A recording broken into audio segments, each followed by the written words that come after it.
नमस्कार दोस्तों, आप सभी का स्वागत हमारे YouTube चैनल पर नंबर 1 स्टडी पर। जानते हैं किस तरह से हम आज जो हमारी वीडियो है वो आज है डायरेक्ट और इनडायरेक्ट स्पीच की। तो ये पहली वीडियो है। आप सभी लोगों से रिक्वेस्ट है कि इस वीडियो को ज़रूर देखें, जिससे क्या हो आप आगे के वीडियो समझ सकें, अच्छी आसानी से समझ पाएंगे। और इसमें बेसिक्स चीज़ें आपको बताई गई हैं, किस तरह से हम बेसिक्स को इनके जो मेन पॉइंट होते हैं, महत्वपूर्ण बिंदु होते हैं, पॉइंट्स होते हैं, उनको किस तरह से हम कर पाते हैं, कैसे इनको सॉल्व करेंगे, तो उसके बारे में आज जान लेते हैं। और आप लोगों से भी याद दिला देते हैं कि हमारा चैनल जो का नाम जो है AK स्टडी पॉइंट, उसको बदल करके मैंने अब नंबर 1 स्टडी कर दिया है। तो आप सभी लोग इस बात का याद रखेंगे कि हमारा जो चैनल है वो नंबर 1 स्टडी हो गया है। तो जानते हैं डायरेक्ट और इनडायरेक्ट स्पीच क्या होते हैं। तो डायरेक्ट मीन्स होता है प्रत्यक्ष कथन और इनडायरेक्ट स्पीच होता है अप्रत्यक्ष कथन। यानी जो बात सीधी तरह से सीधे तौर पर बात कही जाए उसको हम कहते हैं डायरेक्ट स्पीच। और जो बात उसी बात को उसमें कुछ परिवर्तन कर दिए जाएं, उसी में क्या किया जाए, थोड़ा सा परिवर्तन कर दिए भाव में, उसको कहते हैं इनडायरेक्ट स्पीच। तो किस तरह से कहते हैं डायरेक्ट और इनडायरेक्ट स्पीच क्या होते हैं, तो ये जान लेते हैं। तो सबसे पहली बात है, स्पीकर द्वारा कहे हुए शब्दों के दो प्रकार से प्रकट किया जाता है। जो स्पीकर होता है, वक्ता होता है, उसके द्वारा जो कथन बोला जाता है, जो कहा जाता है, उसको दो भागों में हम दो रूप से प्रकट करते हैं। दो प्रकार से उसको प्रकट करते हैं, दो प्रकार से उसको लिखते हैं। तो दो प्रकार वो लिखने क्या है, एक होता है डायरेक्ट स्पीच, दूसरा होता है indirect speech.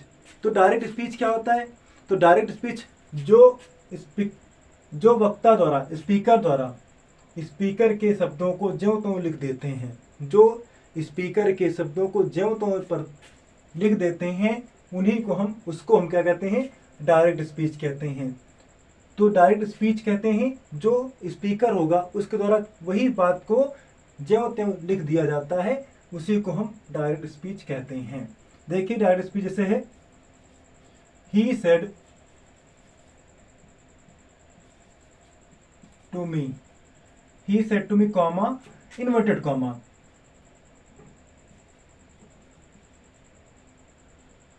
Ram is going to Agra। ये सेंटेंस देख, है ना। इस तरह से हमारा ये जो स्पीच बनी है ये डायरेक्ट स्पीच कहलाएगी। He said to me Ram is going to Agra, ये हमारा कहलाता है डायरेक्ट स्पीच। और इनडायरेक्ट स्पीच जो होता है वो हमारा क्या होता है, वक्ता के शब्दों के में कुछ परिवर्तन करके उसका भाव प्रकट करते हैं, तो उसे हम इनडायरेक्ट स्पीच कहते हैं। जो स्पीकर होगा उसके द्वारा जो बात कही जाएगी उसमें हम क्या करेंगे, कुछ परिवर्तन कर देते हैं, जो त्यों ना लिख करके कुछ परिवर्तन कर देते हैं, उसे हम कहते हैं इनडायरेक्ट स्पीच। तो इनडायरेक्ट स्पीच को समझ लेते हैं कि इसको कैसे हम बनाते हैं। तो ये देखिए यहाँ पर दिया गया है, इसमें कुछ परिवर्तन कर लेंगे तो ही इसका एग्जाम्पल हो जाएगा, इनडायरेक्ट स्पीच का एग्जाम्पल हो जाएगा, ही सेड टू मी, इसको चेंज कर देंगे, सॉरी गलत कर दिया, he told me that Ram was going to Agra। ये हमारा बन गया indirect speech. He told me that Ram was going to Agra। उसी बात को क्या किया गया है, अप्रत्यक्ष रूप से उसमें कुछ परिवर्तन कर दिए गए हैं, ये कहलाता है इनडायरेक्ट स्पीच। तो जान लेते हैं। अब आगे हम जानते हैं इसमें दो भाग होते हैं।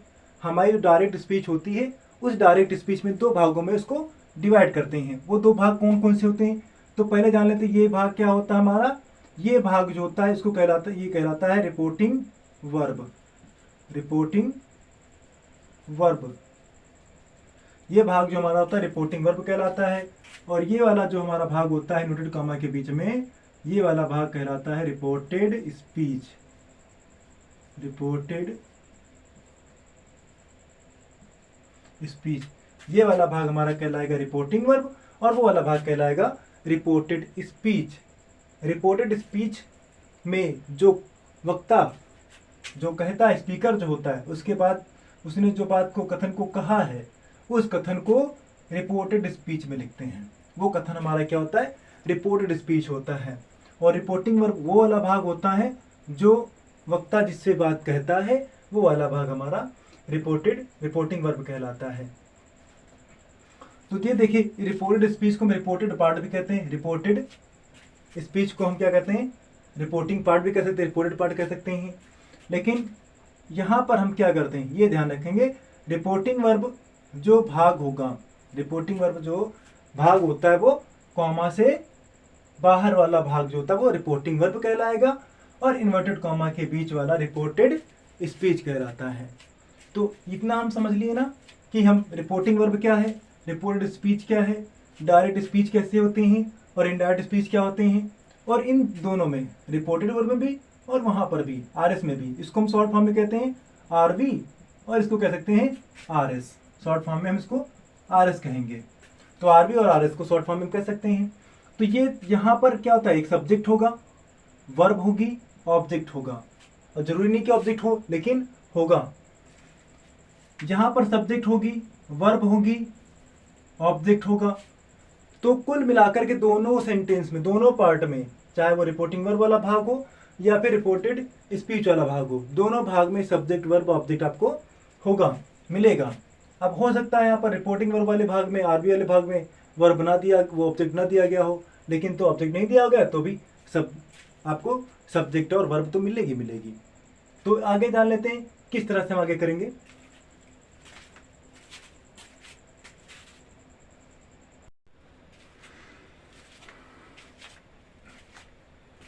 तो जानते हैं डायरेक्ट स्पीच के कुछ महत्वपूर्ण बिंदुओं के बारे में जान लेते हैं कि डायरेक्ट स्पीच के कुछ महत्वपूर्ण बिंदु क्या होते हैं। तो पहला बिंदु ये होता है, रिपोर्टिंग वर्ब को कॉमा से बाहर लिखते हैं। कॉमा के बाहर वाला भाग जो होता है वो रिपोर्टिंग वर्ब कहलाता है, और उसको क्या करते हैं, इन्वर्टेड कॉमा से बाहर रखेंगे। दूसरा होता है रिपोर्टेड स्पीच। रिपोर्टेड स्पीच यानी रिपोर्टेड पार्ट, रिपोर्टेड स्पीच को इन्वर्टेड कॉमा के अंदर रखते हैं, इन्वर्टेड कॉमा के अंदर रखेंगे, ठीक है। आरएस को कहाँ रखेंगे, इन्वर्टेड कॉमा के अंदर रख लेते हैं।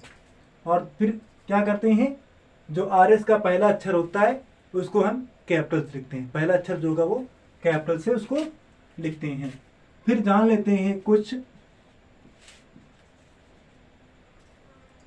सम इम्पोर्टेंट रूल्स।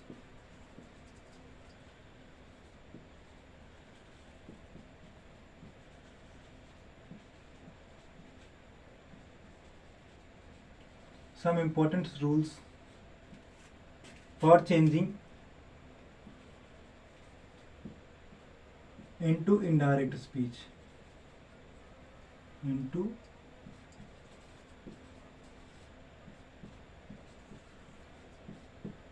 indirect speech.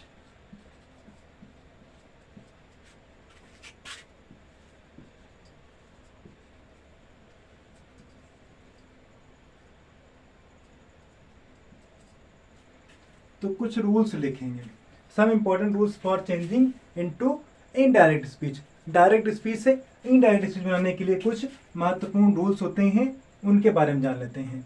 तो महत्वपूर्ण रूल्स क्या होते हैं, रूल नंबर 1 है, रूल नंबर 1 है कि सबसे पहला कार्य हम क्या करते हैं, कॉमा इन्वर्टेड कॉमा को, comma inverted comma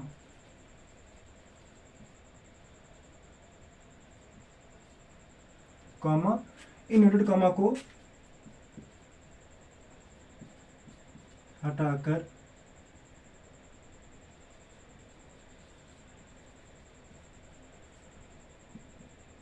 conjunction that लगाते हैं। सबसे पहले काम क्या करते हैं, हम कॉमा इन्वर्टेड कॉमा को हटाकर कंजक्शन दैट लगा लेते हैं, या कंजक्शन जो भी लगा लेते हैं, ठीक है। जरूरी नहीं कि दैट लगाएं, कंजक्शन लगाते हैं, इसे लिखो, कंजक्शन लगाते हैं। अब सेंस के अनुसार कंजक्शन लगेगी, कंजक्शन लगाते हैं, ये सही रहेगा। तो कॉमा इनवर्टेड कॉमा को हटाकर कंजक्शन लगाते हैं। कंजक्शन क्या होगी, वो सेंटेंस के अनुसार होगी। अब सेंटेंस अगर असर्टिव है तो दैट लग जाएगी, इंट्रोगेटिव है तो अब हो सकता है वहाँ पर फर्स्ट टाइम है तो फर्स्ट टाइप होगा तो इफ़ या वेदर, और अगर सेकेंड टाइप होगा तो क्वेश्चन वर्ड लग जाएगी, और इम्परेटिव में टू लग जाएगा। अलग अलग सेंटेंस में अलग अलग तरह की कंजक्शंस लगेंगी, जो आपको आगे भी बताया जाएगा। दूसरा रूल होता है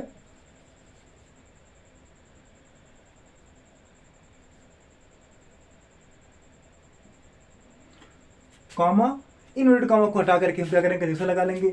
और उसके बाद क्या करते हैं, सबसे उसके बाद हम क्या करेंगे,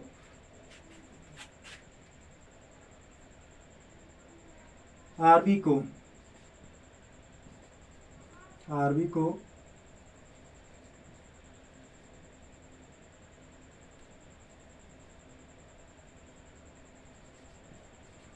वाक्य के अनुसार, वाक्य के भाव अनुसार,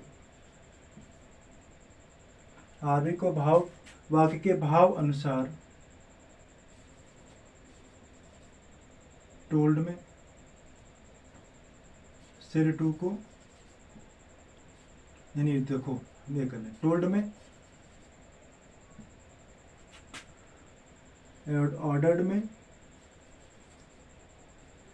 ऑर्डर्ड में और रिक्वेस्टेड में, सरप्राइज्ड में,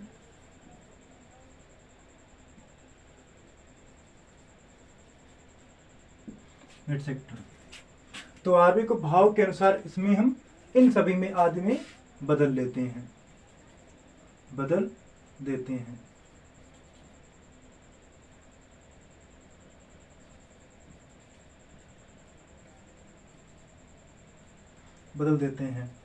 और तीसरा रूल हमारा होता है, तीसरा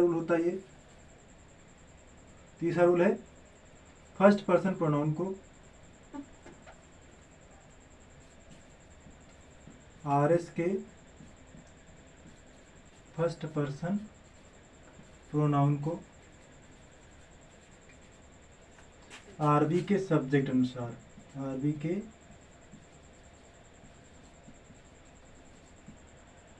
सब्जेक्ट अनुसार,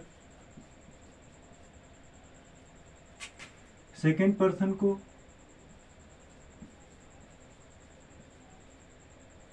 आरबी के ऑब्जेक्ट अनुसार, आरबी के ऑब्जेक्ट अनुसार,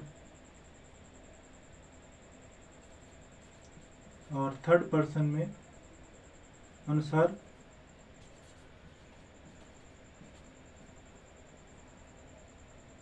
बदलते हैं, तथा थर्ड पर्सन में कोई बदलाव नहीं करते हैं, कोई चेंज नहीं करते हैं।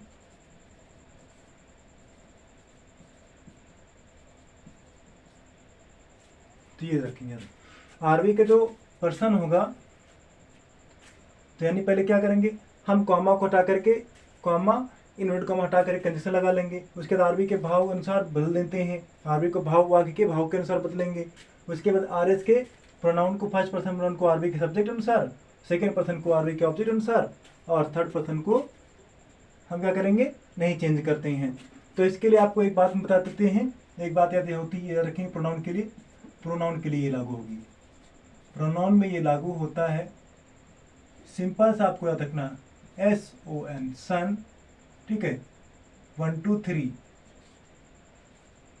3 अपॉन सन, इससे आपको याद रखना है। 1 मतलब होता है फर्स्ट पर्सन प्रोनाउन, और S मतलब होता है सब्जेक्ट, 2 होता है सेकेंड पर्सन प्रोनाउन, O मतलब होता है ऑब्जेक्ट, 3 होता है थर्ड पर्सन प्रोनाउन, और N मतलब नो चेंज।